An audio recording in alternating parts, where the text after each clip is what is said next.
অভিভাবক, সামনে উপস্থিত অগ্রজ অনুজ সকলের প্রতি রইল আমার আন্তরিক সালাম ও অভিবাদন। যেতে হবে বহুদূর, তাই এই সাড়াবাদন, বিরহ বেতাতর মনে রয়েছে হাসির কাঁদন। তাই আজ ছেড়ে চলেছি এই সকল মায়ার সুশাসন, সম্মুখে দাঁড়িয়ে আছি তাই দিতে হবে বিদায়ী ভাষণ। হে মানুষ গড়ার কারিগর, পরম শ্রদ্ধেয় স্যার ম্যাডাম, আপনাদের একান্ত পরিচর্যায় গড়ে ওঠা এক বাগানের ফুলগাছ আমরা। আপনাদের স্নেহ কোমল আচরণ পেয়ে আপনাদের আমরা ধন্য। সদ্য অঙ্কুরোদ্গম চারা গাছকে আপনারা যেভাবে দীর্ঘদিন বিরামহীন সেবা যত্ন করে এই পর্যায়ে তুলেছেন, এই জন্য থাকবে আমাদের মন থেকে আপনাদের প্রতি আজন্ম কৃতজ্ঞতা। শিক্ষাদানের ক্ষেত্রে আপনারা ছিলেন শৈল্পিক। আপনাদের পাঠদান আমাদের মাঝে মুগ্ধতা ছড়িয়েছে প্রতিনিয়ত। সহজ সরল সাবলীল ভাবে বোঝানোর চেষ্টা করেছেন আপনারা প্রতিনিয়ত। অনেকটা সময় আপনাদের অনেক কিছুই আমরা না বুঝে বিরক্তিকর অনুভব করেছি। আমাদের এই বিরক্তিকর আচরণের জন্য বা আমাদের চলার পথে বিভিন্ন ভুল ত্রুটির জন্য আমরা আজ ক্ষমা প্রার্থী। আপনাদের সুশাসন মনে পড়বে বারবার, আপনাদের উপদেশ মনে পড়বে শতবার, আপনাদের কথাগুলো জানি না মনে পড়বে কতবার। আপনারা আমাদের জন্য দোয়া করে রাখবেন, আমরাও যেন আপনাদের মতো সফলতার স্বর্ণশিখরে উঠতে পারি। জ্ঞান সাধনার মহান ব্রত নিয়ে আমরা এসেছিলাম এ বিদ্যালয়ে।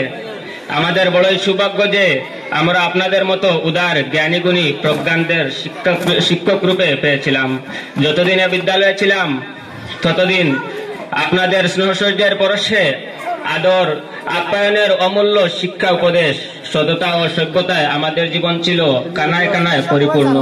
আজ আমরা আপনাদের মতো জ্ঞান তাপসীদের হারাতে বসেছি, একথা ভাবতেই হৃদয় কম্পিত হয়ে আসছে।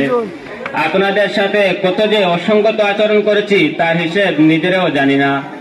আজ যাবার বেলা সমস্ত অপরাধের ক্ষমা ভিক্ষা চাচ্ছি। প্রিয় সহপাঠী বৃন্দ, অচেনা কতগুলো মুখ, কে কোথা থেকে একত্র হয়েছিলাম জানি না।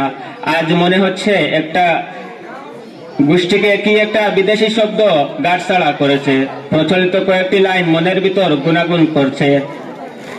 কেন বাড়ল বয়স, ছোটবেলার বন্ধু হারিয়ে যায়, হারাচ্ছে সব, বাড়াচ্ছে বিল হারানোর তালিকায়। এই হারিয়ে যাওয়া, এই যে সকলের গন্তব্যের পথে ছুটে চলা মাত্র। তাই আমি আজ বিদায়ী শব্দটা ব্যবহার করতে চাচ্ছি না।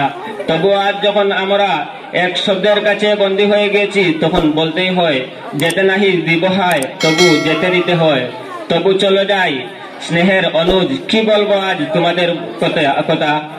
ভুলে গেছি সব বিরহ বিষাদ, তোমাদের ছেড়ে যেতে হবে এমন ভাবনা কখনো জীবন্তরী জলে নিমজ্জিত করেনি। ভেবেছিলাম সৈয়দ শামসুল হকের মতো একসাথে আছি, একসাথে বাঁচি, আজও একসাথেই থাকিব। সব বিভেদের রেখা মুছে দিয়ে সাম্যের ছবি আঁকিবই। আজ অপূর্ণ থেকে গেল সেই ইচ্ছাটা। সামনে ছবি আঁকা নয়, একসাথে থাকার ইচ্ছা। চলার পথে বিভিন্ন ত্রুটি বিভেদ থাকতেই পারে। আজ অশ্রুসিক্ত মন নিয়ে তোমাদের নিকট আমরা হাত বাড়িয়ে দিলাম। তোমরা আমাদেরকে আমাদের ভুলগুলোকে ক্ষমা করে দিও, আমরাও তোমাদেরকে ক্ষমা করে দিলাম।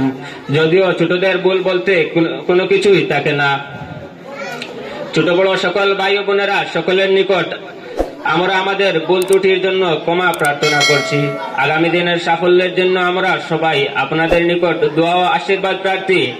আমাদের সম্মুখে আসা উচ্চ মাধ্যমিক চূড়ান্ত পরীক্ষায় আমরা যেন আশানুরূপ ফলাফল লাভ করতে পারি এবং এই বিদ্যালয় তথা অত্র এলাকার মান উজ্জ্বল করতে পারি এবং দেশ ও জাতি গঠনে যথেষ্ট ভূমিকা রাখতে পারি, এ বিষয়ে আপনারা আমাদের জন্য দোয়া করিবেন। এই কামনা করে কান্না ভেজা কণ্ঠে আমি আর কোনো কথা না বাড়িয়ে আপনাদের কাছ থেকে বিদায় নিচ্ছি। ধন্যবাদ।